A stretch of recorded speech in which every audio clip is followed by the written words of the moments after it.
Bien, vamos a ver 1 Samuel capítulo 8. Yo quiero ponerle por tema a este mensaje, cuidado con lo que pides. Dígale al que tiene al lado, cuidado con lo que pides. Curioso, ¿verdad?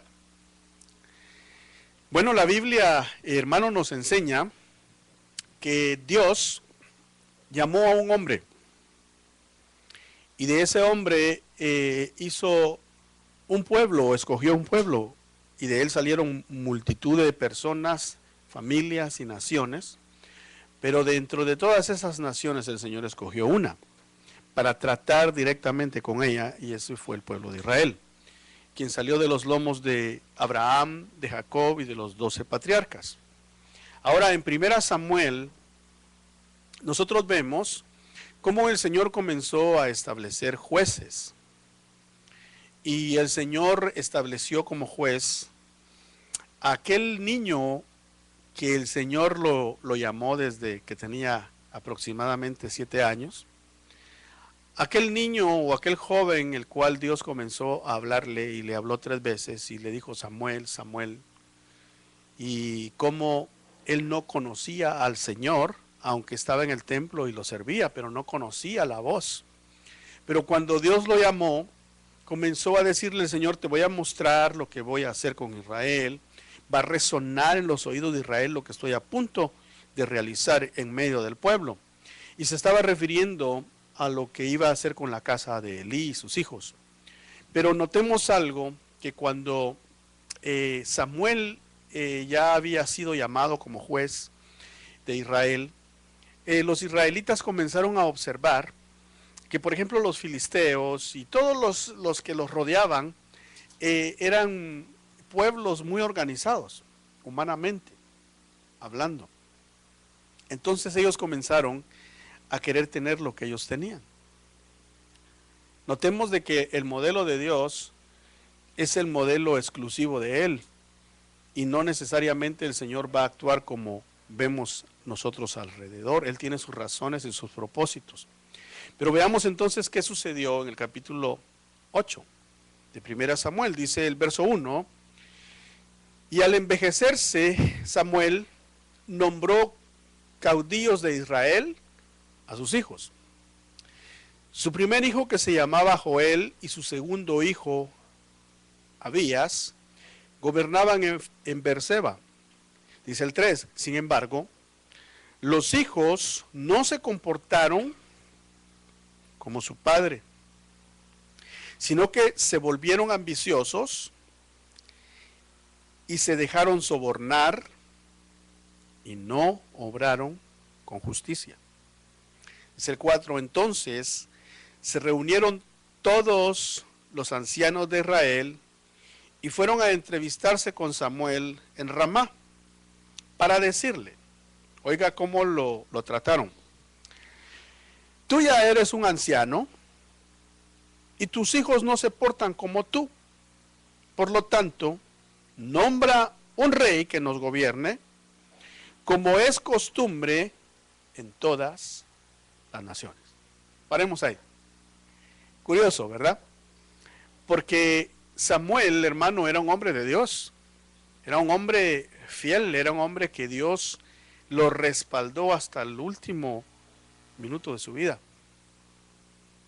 Pero él tenía a estos 2 muchachos, a Joel y a Abías.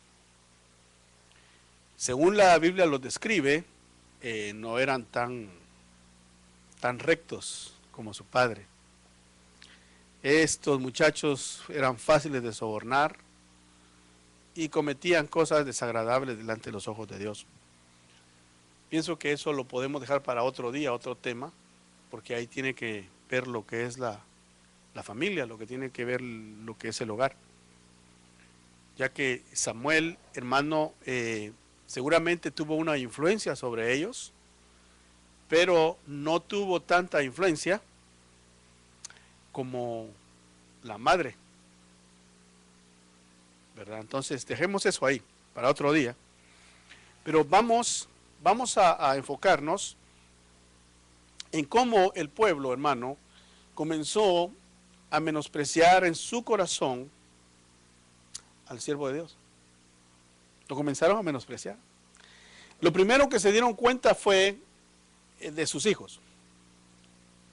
Y por medio de sus hijos comenzaron entonces a menoscabarlo, a menospreciarlo. Luego se dieron cuenta de que Samuel ya estaba avanzado en años. Entonces le dijeron, mira, tú ya estás un poquito avanzado, mejor queremos que nos nombres un rey. Entonces, esto dice la Biblia que le disgustó a Samuel, le disgustó mucho. Él se sintió bastante molesto por esto, ya que veía en los corazones de la gente un obrar injusto, no solamente hacia su persona, sino que un obrar injusto hacia el Señor. Entonces, dice que él vino y fue a consultar al Señor, lo consultó. Fue en oración, fue en súplica y buscó el rostro de Dios para preguntarle al Señor qué hacer. Entonces, nosotros, hermanos, debemos de aprender a escuchar ¿qué? La voz de Dios. Muy importante que sepamos cuáles son los deseos de Dios antes de actuar, para que todas las cosas nos vayan bien. Dice amén a eso. En cambio, el pueblo no actuó de esa manera. El pueblo no dice la Biblia que fueron a Samuel y le dijeron consultemos a Dios para ver qué Dios quiere. No, ellos iban con un propósito definido y el propósito era queremos rey. Dice que entonces cuando Samuel consultó al Señor, dice el 7, el Señor le respondió, atiende a cualquier petición que el pueblo te haga, pues no es a ti a quien te rechazan, sino a mí, para que yo no reine sobre ellos. Entonces notemos, por eso es que tenemos que tener cuidado con lo que pedimos. Porque ciertamente ellos llevaron una petición muy definida al siervo de Dios. El siervo de Dios fue en oración, consultó a Dios. ¿Y qué fue la respuesta de Dios? Haz lo que ellos te piden. Dales lo que ellos quieren. Porque yo veo, Samuel, que tú estás molesto. Pero tú no llegas a comprender que esa molestia que tienes, tú la estás tomando muy personal. Pero no es a ti que te están rechazando, es a mí. Entonces notemos que el pueblo de Dios estaba pidiendo algo que no se estaban dando cuenta. ¿Cuántas veces, hermano, tú o yo podemos pedirle a Dios cosas que no convienen? Quizá puedas pedirle, ay Señor, si me ganara $1,000,000.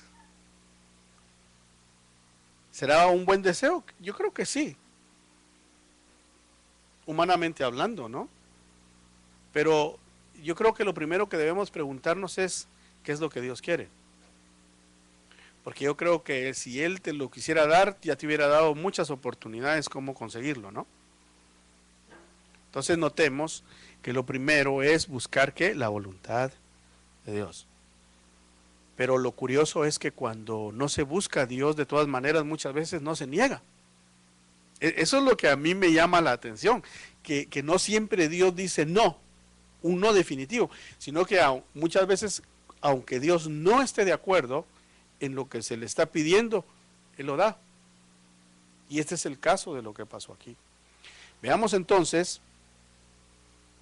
el verso 8 dice, desde el día en que los saqué de Egipto hasta el presente, han hecho conmigo lo mismo que ahora te hacen a ti.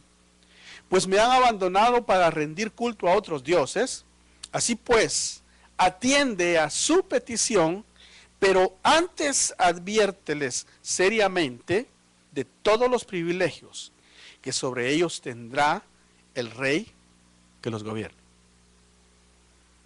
O sea, el plan de Dios había sido, los voy a sacar de Egipto de la esclavitud y yo voy a ser su rey.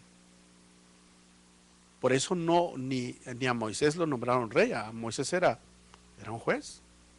Dice que Moisés juzgaba al pueblo, lo juzgaba, él traía los problemas y él consultaba a Dios y Dios era el que el que decía la última palabra. Si usted recuerda, dice que cuando se le revelaron en muchas ocasiones a Moisés, Moisés iba a la puerta del tabernáculo y ahí estaba de día la nube que cubría al pueblo y de noche la nube de fuego, y desde ahí hablaba el Señor. Desde ahí el Señor decía: esto se hace, esto no se hace. Pero el Señor le está declarando a Samuel y le está diciendo: ellos desde el principio han sido así. Desde que los saqué de Egipto, siempre. Lo que ahora te están, fíjese cómo es Dios. Le está diciendo a Samuel: lo que tú sientes ahora, esa molestia que tú sientes, así como te sientes que es injusto lo que te hacen, así me he sentido yo con ellos desde que los saqué de Egipto. Entonces, diles nada más y adviérteles lo que les va a pasar. ¿Acaso no el Señor Jesucristo dijo: cuando oréis, cuando pidáis, decir al Padre: vénganos tu reino, ¿verdad? Entonces, ¿cuál es la voluntad de Dios para ti y para mí? Ser tu rey. Amén. Pero entonces Dios nos está dejando esta palabra, esta escritura, para que nos demos cuenta de los peligros que podemos correr al pedir lo que Él no quiere que pidamos. Entonces dice, sigamos la lectura, y le dice aquí el Señor, el 10, entonces Samuel comunicó la respuesta del Señor al pueblo, que le pedía un rey, y les dijo: esto es lo que les espera con el rey que los va a gobernar. Llamará a filas a los hijos de ustedes, y a unos los destinará a los carros de combate, a otros a la caballería, a otros a la guardia personal. A unos los nombrará jefes de 1000 soldados, a otros jefes de 50. Algunos de ustedes los pondrá a arar sus tierras y a recoger sus cosechas, y a fabricar sus armas y el material de sus carros de combate. Y tomará también, dice el 13, a su servicio a las hijas de ustedes, para que sean sus perfumistas, cocineras y panaderas. Paremos ahí, el 13. O sea, que quiere decir que ellos gozaban de una plena libertad en Israel. Cada quien tenía su tierra, cada quien hacía sus sembrados, cada familia, hermano, tenía a sus hijos, unos cocinaban, otros, o sea, era una vida bastante buena. Estaban ya en la tierra que fluía leche y miel, estaban disfrutando de la herencia de Dios, pero no estaban conformes. Entonces, ¿por qué muchas veces el pueblo pide lo que no conviene? Porque no está contento con lo que tiene. Es el peligro de pedir cosas, de tener cuidado con lo que pedimos, es porque muchas veces hay descontento en el corazón. El Señor nos está hablando en esta hora para que nos examinemos. Hermano, ¿cómo estás viviendo? ¿Y qué es lo que el Señor te ha dado hasta el día de hoy? Porque Dios le dice, desde que lo saqué de Egipto hasta el presente, hasta este día presente, se han portado así. Entonces, la pregunta que el Señor nos hace para que nos examinemos es: ¿qué tienes? ¿Qué es lo que Dios te ha dado, tanto espiritualmente, familiarmente, económicamente, hasta el día de hoy? Y la pregunta que el Señor nos hace es: ¿cómo te sientes? ¿Estás conforme? ¿Estás contento? ¿Estás satisfecho? ¿O tienes una actitud como Israel? Porque cuando la gente no se siente satisfecha de lo que Dios da, entonces comienzan a ver a todos lados. Ah, no, pero aquel tiene esto, no, pero aquel tiene lo otro. Y comienzan a comparar, y entonces piden lo que el otro tiene.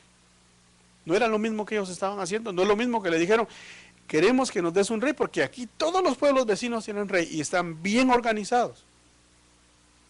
En cambio nosotros, le dijeron. Y se agarraron de los hijos de él, ¿verdad? Buen pretexto. O sea que para pretextos o encuentran uno pequeño o se inventan. Pero cuando uno quiere pedir algo que a uno le nace del corazón, se va a inventar cualquier cosa. ¿Por qué razón? Porque si los hijos de Samuel no eran rectos como él, yo estoy seguro de que los hubieran quitado.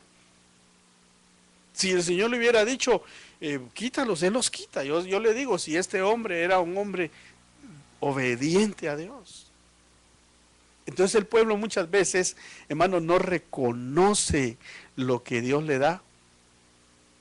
Y en este caso, el pueblo primero no estaba reconociendo a Dios y luego no estaban reconociendo al hombre que Dios les había dado. Si Samuel había sido un milagro de Dios, Samuel era un profeta que Dios se lo dio profeso para ellos. Por esa razón, Dios permitió que hubiera esterilidad en el vientre de Ana, porque él quería que ella clamara para él dar a un hombre como Samuel. Pero el pueblo no lo reconoció.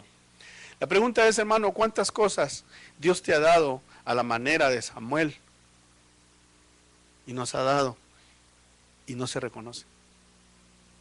Entonces ahí está el peligro. Cuidado con lo que pides, porque no vaya a ser que entonces Dios te dé lo que estás pidiendo, pero Él advierte qué es lo que va a pasar. Veamos entonces el 14, le dice, se apoderará de las mejores tierras y de los mejores viñedos y olivares de ustedes, y los entregará ¿a quién? A otros, a sus funcionarios. Dice el 15, les quitará la 10ª parte de sus cereales y viñedos, y los entregará a los funcionarios y oficiales de su corte.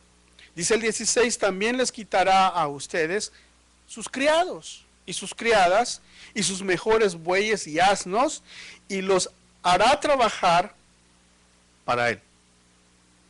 Imagínense, ellos tenían en sus casas criados, y les está diciendo, ahora que están pidiendo un rey, ustedes van a tener que hacer el trabajo.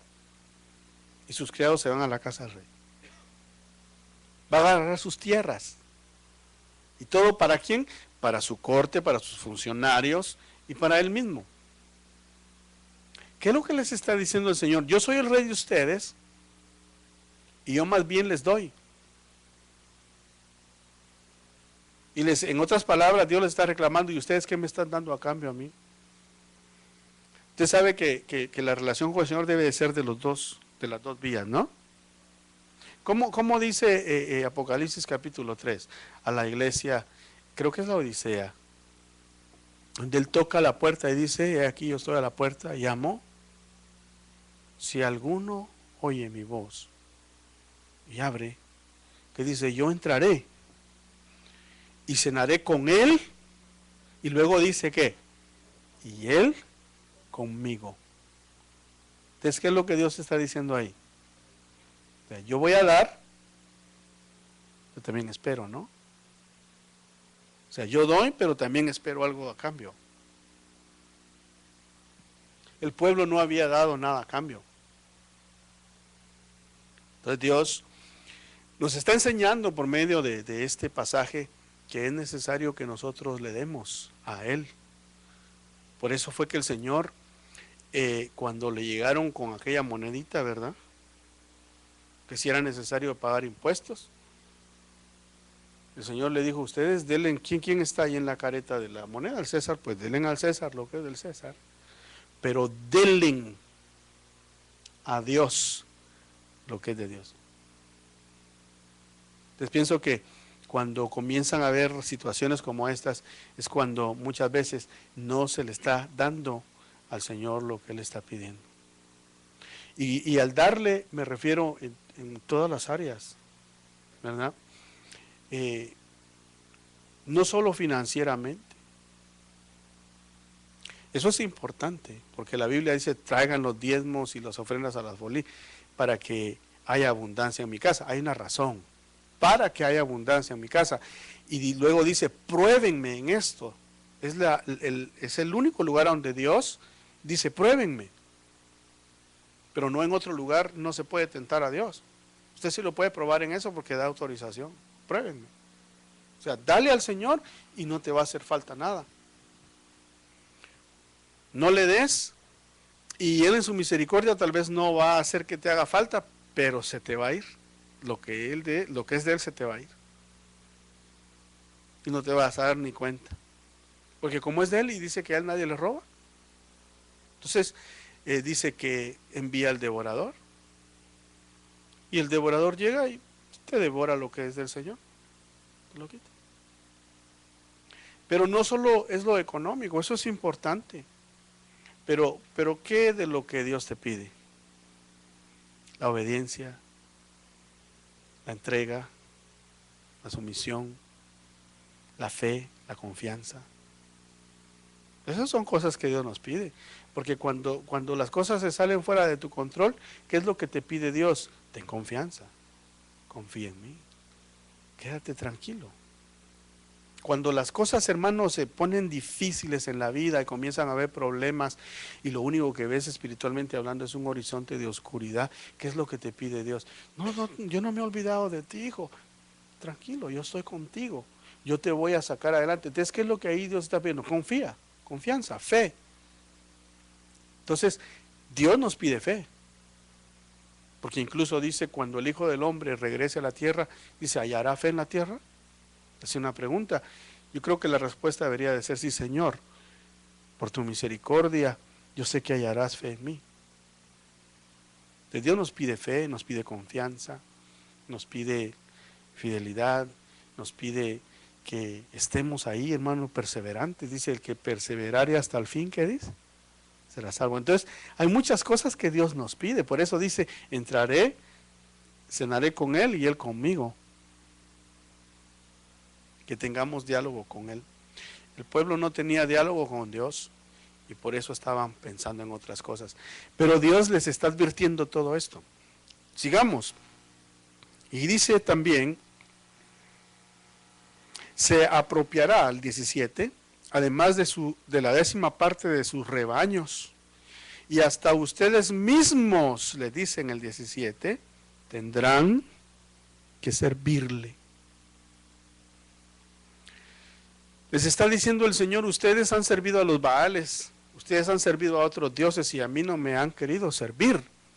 Pero al rey que están pidiendo, a ese no es que si quieren servirlo, a ese lo van a tener que servir. Es algo así más o menos como los taxes, ¿no? Que eso no le están preguntando si los quiere pagar. Eso de una vez se los deducen y se acabó. Y si usted trabaja por su cuenta y no los pagó, hasta le pueden quitar la casa. Como un paréntesis, ¿sabía usted que el que no paga taxes aquí en Estados Unidos y lo llegan a controlar que no está pagando, dice que hasta pueden llegar a su casa y a registrarla? Entran a su casa con todo el derecho a registrarle hasta debajo de los colchones, por si ver si no tiene ahí el dinero. Y al que no le encuentran, pues entonces lo meten a la cárcel hasta que pague el último centavo. Fíjese, eso es lo que se vive el día de hoy. Y ellos no vivían eso, ellos no pagaban nada de eso, pero el Señor les está diciendo hasta lo que iban a hacer y van a servir a ese rey. Y dice el 18, y el día en que se quejen, oiga el 18 lo que dice el Señor, les advierte, y el día en que se quejen por causa del rey que hayan escogido, el Señor no les hará caso. ¿Quiere leer ese verso conmigo? Dice, y el día en que se quejen por causa del rey que hayan escogido, el Señor no les hará caso. Entonces, otra vez, cuidado con lo que pides. Porque ciertamente el Señor estaba dispuesto a dárselos. ¿Y se los dio o no? Sí, se los dio. Les dio un rey que fue conforme al corazón de ellos. Terrible eso. Cuando uno pide lo que Dios no quiere, te puede llegar lo que hay en tu corazón, eso te va a dar. Pero cuando Dios te da, te va a dar conforme al corazón de Él. ¿Cuántos dicen amén? La pregunta sería, ¿cuál de los dos prefieres? Que te dé el Señor conforme a tus deseos, tu corazón, o te dé conforme a los deseos de Él. Porque muchas veces uno no responde. Dice el Señor en los evangelios, ustedes no reciben porque piden incorrectamente, dice. Y piden, ¿qué dice? Para sus propios deseos. Piden por envidias, por competencias, por rivalidad. Y en su misericordia Dios no concede. Usted diga conmigo, eso es misericordia. Pero ¿qué cuando Dios se dispone a concederte? Lo que no conviene. Ese hace un problema. Yo creo que es mejor que el Señor no te conceda a que el Señor te conceda lo que pides equivocadamente. Porque entonces se volvió un problema serio.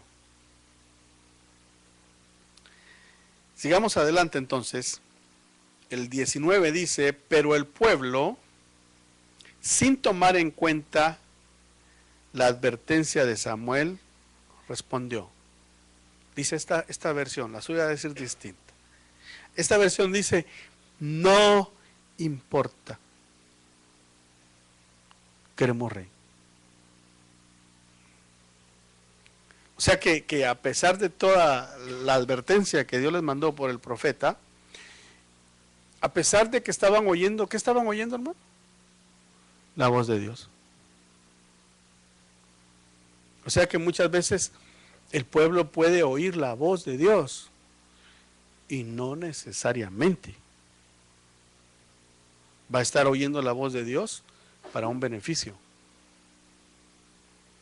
Claro, Dios los quería beneficiar, pero ellos se empeñaron en decirle al Señor y a su siervo, queremos lo que queremos. Pero ¿qué les dijo el Señor? Cuando se quejen no les voy a hacer caso. Entonces, hermano, vamos a ir concluyendo, pero le digo, ¿será que este capítulo quedó escrito aquí solo para que supiéramos lo que le pasó a Samuel o lo que le pasó a Israel? Para que dijéramos que esos israelitas sí que tan de una vez que eran. Es que ese Samuel que aguante el que tenía. No, hermano, no quedó escrito para eso. El apóstol Pablo dice que todo lo que le pasó a Israel, dice que ellos bebieron todos de la misma roca espiritual, fueron bautizados todos cuando pasaron el Mar Rojo en Cristo, y ni así quisieron entender, por lo cual dice quedaron postrados en el desierto. Pero esto, dice el apóstol Pablo, quedó como ejemplo para nosotros. Entonces, ¿de quién está hablando aquí? Del pueblo de Israel, del siervo de Dios. Entonces, eso quedó escrito ¿para quién? Para ejemplo, nosotros. Entonces, ¿será que Dios nos está hablando? Nos está hablando. Es el momento, es el tiempo, es el año en que Dios nos va a hablar de una manera muy particular. Todo es que querramos atender. Entonces, como uno de los puntos finales es no te compares. Dile al que tienes al lado, no te compares. No te compares con otro hermano. No te compares con nadie. Porque ahí empieza el descontento. Ay, sí, pero es que aquellos tienen esto, pero aquellos hacen lo otro. Ay, déjalos. Déjalos. Porque aquellos los pusieron allá y aquí te pusieron a ti te pusieron aquí. Ahora, si te vas a sentir descontento, entonces quizá te vas a ir con los de allá. Y si eres de aquí, el Señor no te va a decir que no. Te va a dejar que te vayas con los de allá, pero allá vas a recibir lo que quieres y no lo que Dios te quiere dar. Que Dios tiene un trato con cada quien. ¿Acaso no tenían a un siervo de Dios? Sí, tenían a Samuel. ¿Lo querían? No, queremos otro. Y Dios le dijo, Samuelito, no te preocupes, no solo a ti te rechazan, es a mí. Entonces, yo creo que si hubieran rechazado solo a Samuel, no hubiera habido mucho problema. El problema es que se metieron con Dios. Y entonces Dios, en este pasaje, en ese relato, como que ya estaba cansado. Porque le hace la aclaración, desde el día que lo saqué hasta hoy, son iguales. Ahora, hermano, yo le digo, ¿qué opinión tendrá Dios de nosotros? ¿Qué opinión? La Biblia dice que el Espíritu Santo nos guiará a toda la verdad. ¿Quién tiene la respuesta a esa pregunta que estoy haciendo? El Espíritu Santo. Yo realmente espero que Dios tenga una buena opinión.